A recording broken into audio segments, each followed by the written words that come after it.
મને એ નથી ખબર પડતી કે એ ભૂત એ પલિત જે હોય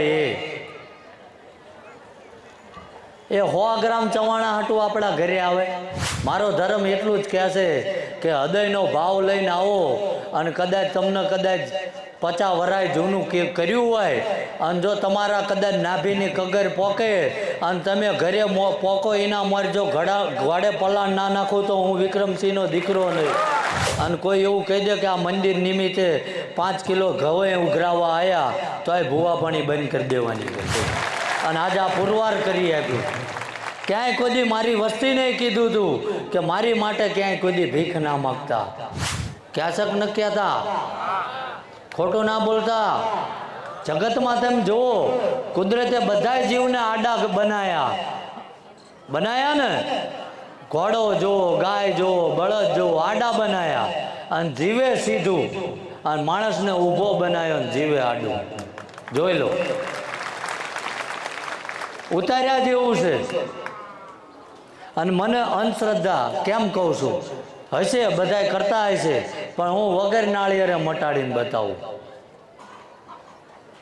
કેમ કે તમે ગમે ત્યાં જોરાવા જશો એટલે તમને કહે છે પહેલાં તો 3 મહિના આમ તો ક્યાંક ને ક્યાંક જોરાઈને આયા દેશો। હાથ ઊંચો કરો। આટલા જણા હાવ ના હોય, નકર આય ના પાક્યા હોય તમે। અને જૂઠું બોલશો જિંદગીમાં કામ નહીં થાય। અને હજુ ખોટું બોલો ને તો જેનો ઢીસણ અડે એનું પાપ ઇનામાં। હા બસ એમ વધારો કરો, બસ લઈ લો। એટલે આ જે તમને એવી દિશામાં લઈ જાય, મને એનો વિરોધ છે કે તમે ક્યાંય ગમે ત્યાં જાઓ, તમે જાઓ ને એટલે તમને એવું કે બહુ મેલું કરવામાં આવ્યું છે। ક્યાંક ન કહેતા?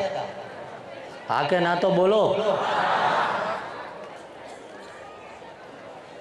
આવરી 2-3 મહિના ટૂંકા કરાવશે, પછી તમને એવું કહે છે કે તમારા મઠમાં માતાજી નથી।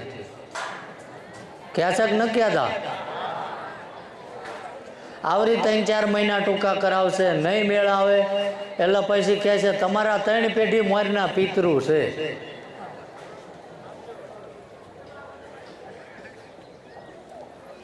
અને પછી છેલ્લે કઈ નાખે ને તો એવું કે જે છે ને એ હું વાળીને લિસ્ટ આપશે, આટલું લેતા આવજો, આટલા ચવાણા લાવજો, આટલા પેંડા લાવજો, ફલાણું લાવજો। આપશે કે ના આપતા? ખાધું છે ત્યાં લગીને તો બોલો। હા એમ, નકર આ રહ્યું ને પ્રસાદ છે અને જેનું ખાધું છે ત્યાં લગીને હાક ના જ બોલવાની ભલામણ। હું ચા તમારી પાસે રામસાગર લેવડાવું છું।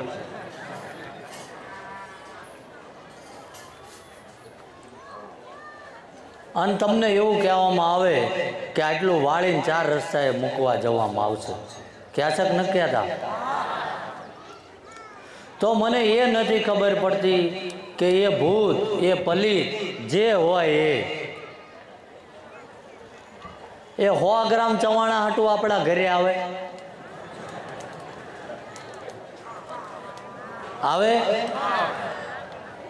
અને હાલો હું માનું છું આવ્યું તે ને આપ્યું તે, પણ મને કોઈ એ વ્યક્તિ એવું પુરવાર કરી દે કે એ બસકું વાળીને મૂક્યું અને જ્યાં મૂક્યું ત્યાંથી એને છોડીને મહીથી 2 બુકડાય ખાધું હોય તો?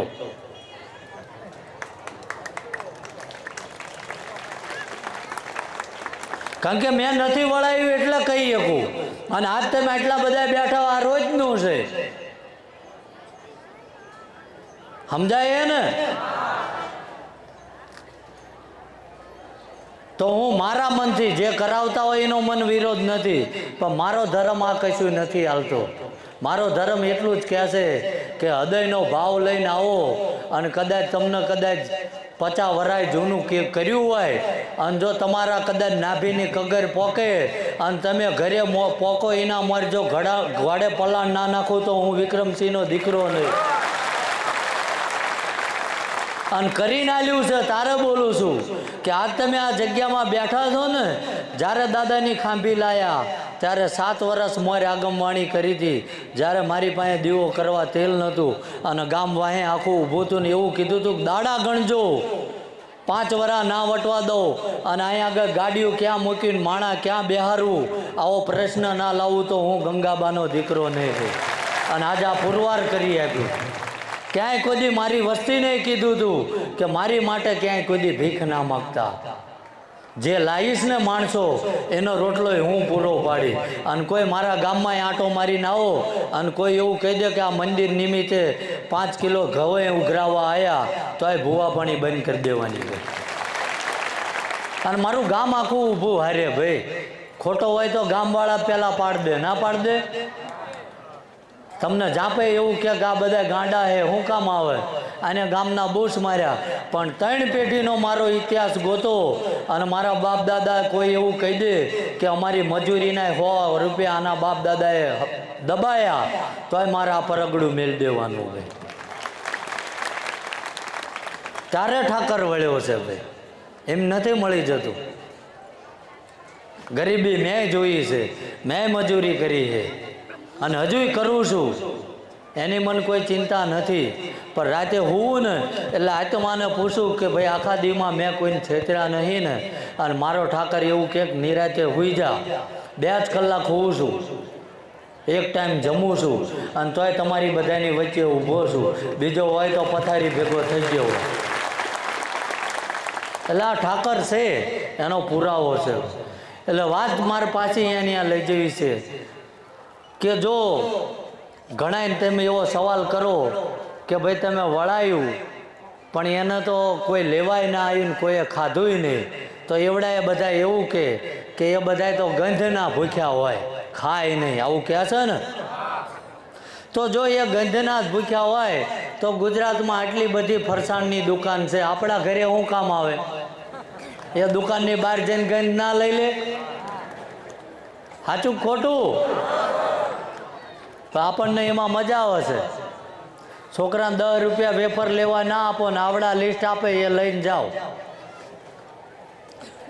એટલે ઘણું કહેવાનું છે પણ સમય આ એ કહીશ. આ સાનિધ્ય એવું છે કે કદાચ હું માનું છું પિતૃ હોય, કોઈનું મેલું કરેલું હોય, બધું હોય, પણ જે ધર્મથી 4 ડગલા પાછળ હાલ્યો ને એના ઘરે ઉઘરાણી થાય. સમજાય હે?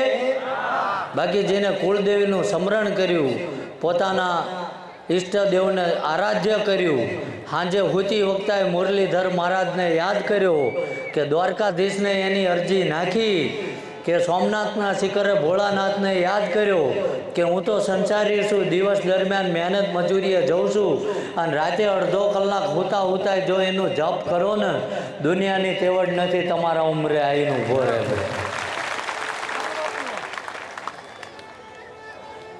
અને બીજું મારે તમને એ સમજાવવું છે કે ગમે ત્યાં તમે જોરાવા જાઓ, સાચું કરે એનો મને કોઈ વિરોધ નથી. હજુ હું કહું એટલે તમે જાઓ, તમે કહો ધંધો નથી હાલતો,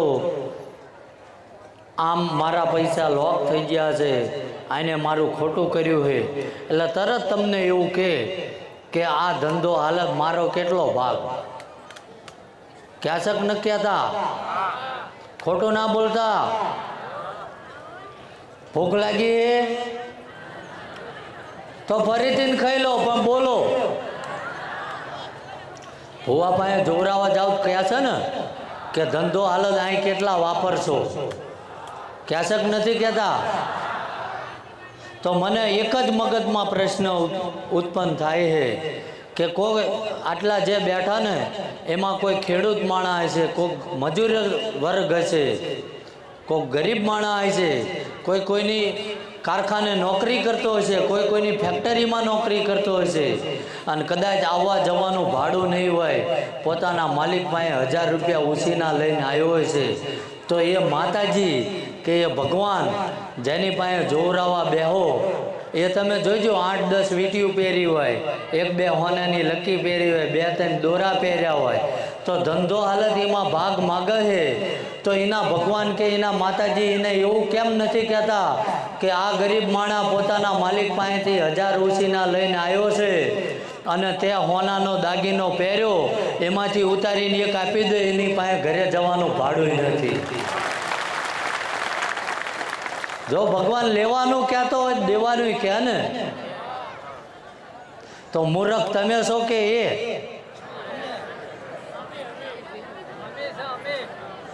હું માનું છું હોય કે તમારું કામ થયું તો દેવ પ્રત્યે તમને માલિકે આપ્યું છે, ભગવાનની દયા છે, તો સત્કર્મે વાપરો. ક્યાંય એવું હરિહર ચાલતું હોય, જ્યાં સારી જગ્યાઓ છે ત્યાં એક મોટી કદાચ ચોખાઈ આપી દઈશો ને અને એમાંથી 5 જણા ખાય છે ને, એટલે ઠાકરને રંગે હાથે લખવું પડે એ પુણ્ય. સમજાય? ભાઈ કોકના ખેતર ઊભા લણી લીધા હોય અને એક મણ અનાજ નાખવા જાઓ તો ઠાકર રાજી નથી રહેતો, ક્યારેય નહીં. હું નથી માનતો. અને આ બધું ક્યારે હું કહી શકું કે હું એને કહું હું માણસ છું, નાની ઉંમરમાં મોટી જવાબદારી લઈને ફરું છું, મને થાક લાગે છે, પણ જો 900 વર્ષે તારેથી દુઃખ સહન નથી થયું, તું પાછો વળ્યો છું અને હું તને ધૂણું છું.